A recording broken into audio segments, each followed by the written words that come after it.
Ֆրանսիայի նախագահը ցինիկաբար ստում է հայտարարելով, թե արևմտյան շատ պետությունների առաջնորդներ մինչև Նիկոլ Փաշինյանի իշխանության գալը Երևան չէին այցելում, որովհետև Հայաստանը համարում էին Ռուսաստանի արբանյակ, համոզված են շատ հայվերլուծաբաններ։ Էմանուել Մակրոնը իր վիճահարույց հայտարարությունն արել է այսօր,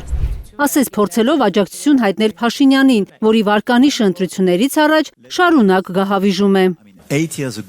8 տարի առաջ ոչ ոք այստեղ չէր գա եւ այն փաստը, որ մենք այսքան շատ առաջին այցեր ունենք ձեր երկիր, իսկապես լավ ցուցանիշ է, որովհետեւ 8 տարի առաջ այս երկիրը սեղանի շուրջ նստած բազմաթիվ երկրների կողմից դիտարկվում էր որպես Ռուսաստանի դե ֆակտո արբանյակ։ Նիկոլը կազմակերպեց հեղափոխությունն ու որոշեց ապառիսկայնացնել երկիրը եւ շահեց դրա արդյունքում։ Էմանուել Մակրոնը արդյոք չգիտի, որ Փաշինյանից ու իրենից առաջ կյանք եղել է։ Մինչև 2018-ի իր առաջին պետական այցը Հայաստան, Ֆրանսիայի նախագահներ Ժակ Շիրակը, Նիկոլա Սարկոզին, Ֆրանսուଆ Օլանդը այցելել են Հայաստան։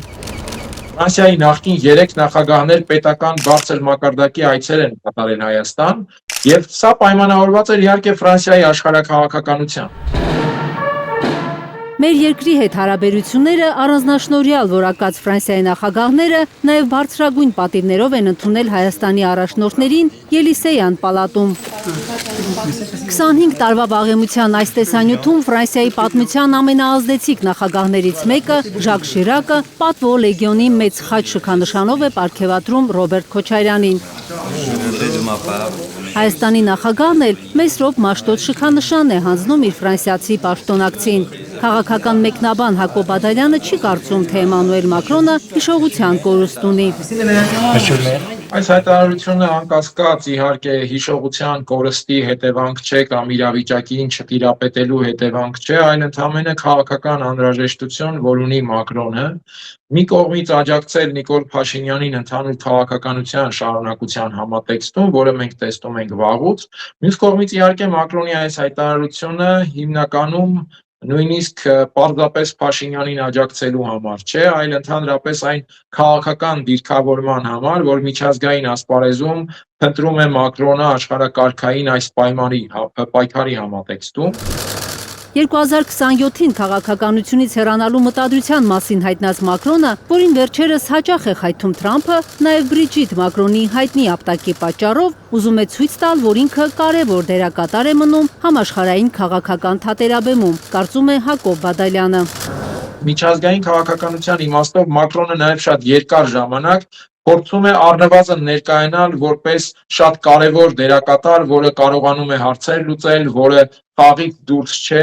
եւ այս համատեքստում են նաև, որ այդպիսի հայտարարություններ հնչում են եվրոպական քաղաքական համայնք նախաձեռնության շրջանակում, որի հեղինակը իդեպ հենց Մակրոնն է։ Ըստ քաղաքական մեկնաբանի Մակրոնը ցանկացել է ցույց տալ, որ Ֆրանսիան ամրանում է, ավանդաբար ռուսական ազդեցության գոտի համարվող հարավային Կովկասում, որտեղ իր հենարանը Հայաստանն է։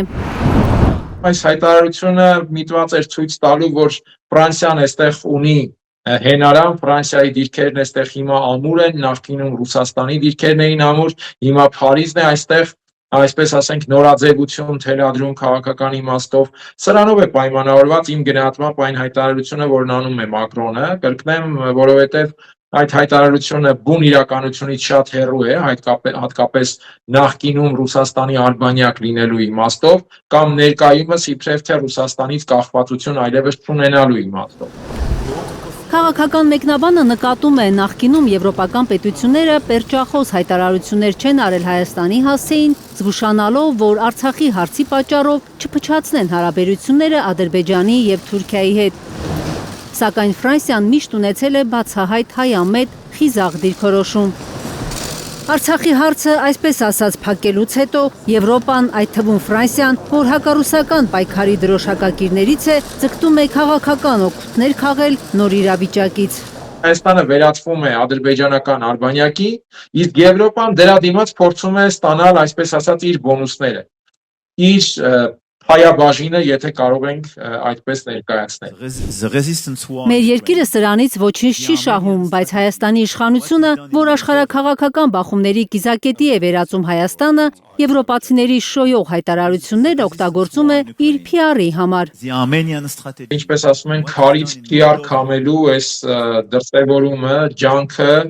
օգտագործում է իշխանությունը այդ նախընտրական շրջանում իր համար միավորներ հավաքելու նկատառումով